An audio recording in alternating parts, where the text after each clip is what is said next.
آدھے سے زیادہ بچے کاہلی اور سستی اور آوارگی کا شکار نہیں ہیں؟ کیا وہ محنت کر رہے ہیں؟ جو محنت ان کو کمانے کے لیے کرنی چاہیے کیا وہ کر رہے ہیں؟ کیا مسلمانوں کی یہ بیماری عام نہیں ہے کہ ان کے علاقوں میں رات کے 1 بجے تک 2 بجے تک یا 3 بجے تک بھی ہوٹل کھلے ہوتے ہیں اور چکن تلے جا رہے ہوتے ہیں اور لوگ کھا رہے ہوتے ہیں اور آوارہ گردی ہو رہی ہوتی ہے؟ کیا یہ حقیقت نہیں ہے؟ میں آپ کو یہ بات بھی، آپ کہیں گے ہر بات میں اپنا حوالہ دے رہا ہے، کیا کروں جب میں نے دیکھا ہے تو اس سے زیادہ مضبوط حوالہ میرے پاس نہیں ہے۔ یہ بھی ہندوستان کے تقریباً ہر علاقے میں نے دیکھا ہے کہ رات کے 2 بجے مسلمانوں کے علاقوں میں لوگ جاگتے ہوئے ملتے ہیں اور رات کے 11 بجے بھی غیروں کے علاقے میں کوئی جاگتا ہوا نہیں ملتا۔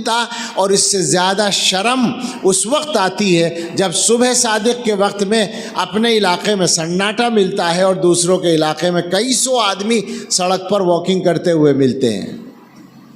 یہ مشاہدہ آپ کا بھی ہوگا، آپ نے دیکھا ہوگا، یہ ہو رہا ہے، ہم مسلمان ہیں اور یہ ہو رہا ہے۔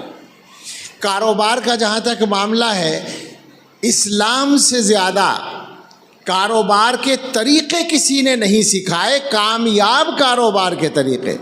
حضور علیہ الصلاۃ والسلام نے